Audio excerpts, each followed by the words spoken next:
Didiskwalipika ng COMELEC 2nd Division si dating Congressman Egay Erice para sa 2025 elections. Samantala, COMELEC Chairman George Garcia nag-inhibit sa disqualification case laban kay Erice sa komisyon.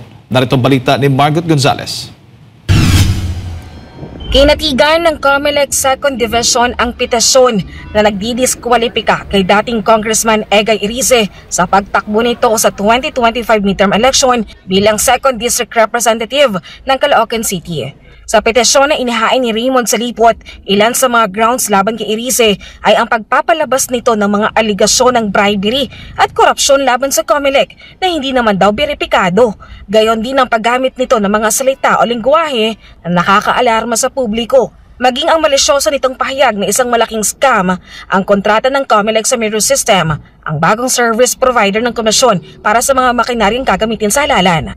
Ayon sa petitioner, malaking paglabag sa Omnibus Election Code ang mga inilalabas nitong mga misleading report na ang intensyon ay guluhin ang proseso ng halalan at magdulot ng pagkalito sa mga botante. Maari pang iapela ni Erice ang desisyon ng 2nd Division sa COMELEC Bank na kinabibilangan nila COMELEC Chairman George Garcia at mga commissioner na sina Socorro Inting, Marlon Casquejo, Amy Ferolino, Ray Bulay, Ernesto Ferdinand Maceda Jr. at Nelson Celis. Pero si Garcia nag-inhibit na sa disqualification case laban kay Erice. Ibig sabihin, hindi ito makikilahok sa mga gagawing proceeding ng komisyon para daw hindi malagay sa alanganin ang integridad ng COMELEC. Matatandaan na may mga inihaing petisyon si Erice laban sa COMELEC chief sa tangkapan ng ombudsman at maging sa Korte Suprema. Sabi rin ni Erice, naging kliyente ni Garcia ang kalaban nito sa darating na eleksyon, bagay na kinampirma naman ni Garcia. Pero ayon dito, hindi siya nangialam sa desisyon ng 2nd Division.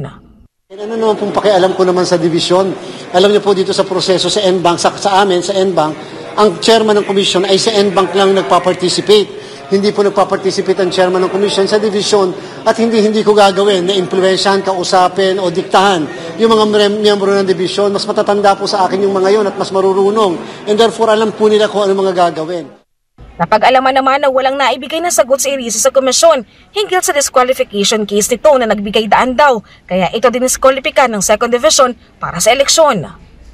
Sino naman po yung respondent kapag hindi ka sumagot? Siyempre kung ano yung nasa record ng kaso, yun lang po ang magiging basihan ng desisyon. So sana po wag namang isisi sa mga halimbawa sa akin, wala namang akong pakialam doon sa kasong yan, kung bakit nagkaganyan yung desisyon at bakit against sa kanyang desisyon. Siguro magandang maitanong din niya sa sarili niya, bakit hindi siya sumagot? Ayaw po niyang kilalanin ng jurisdiction ng COMELEC, hindi siya naniniwala sa amin. Problem po kasi kaso yung, so kinakailangan sagutin yung pong kaso na yan. Total naman, entitled pa naman siya mag-file ng remedy and therefore, again, pagdating sa NBank, hindi po ako magpa-participate. Ayon sa COMELEC chief, kasama pa rin sa balota ang pangalan ni Erice dahil hindi pa naman final at executory ang desisyon ng 2nd Division dahil nga maaari pa itong mag-apela. Sa susunod na linggo ay maghain raw ng motion for reconsideration sa Erice. Ayon naman kay Garcia, nakadepende na sa ibang miyembro ng COMELEC Bank kung gaano kabilis mariresolba ang DQ case laban sa dating kongresista. Depende po yan ngayon doon sa 6, matapos na tayo ay mag-inhibit. Again, gusto ko pong obserbahan, lalo na po ng miyembro ng media, kung ang inyong lingkod ay makikialam sa bagay na ganyan. Basta ako po, hands off ako sa case na yan, hindi ako wala silang, in fact, this will be the last time na magsasalita ako tungkol sa kaso na yan. Dahil in the first place, nagsasalita lang naman ako ngayon dahil doon sa kaalaman ko sa nangyari sa division, yung kaso na desisyon na ilabas nila. After po niyan, wala na po sapagkat inhibited na po ang inyong lingkod. Kung yan ay mabilis o mabagal, nasa kanila na po ng mga kasamahan ko yan. Para sa Diyos at Pilipinas, kumahal, Margot Gonzalez, SMNI News.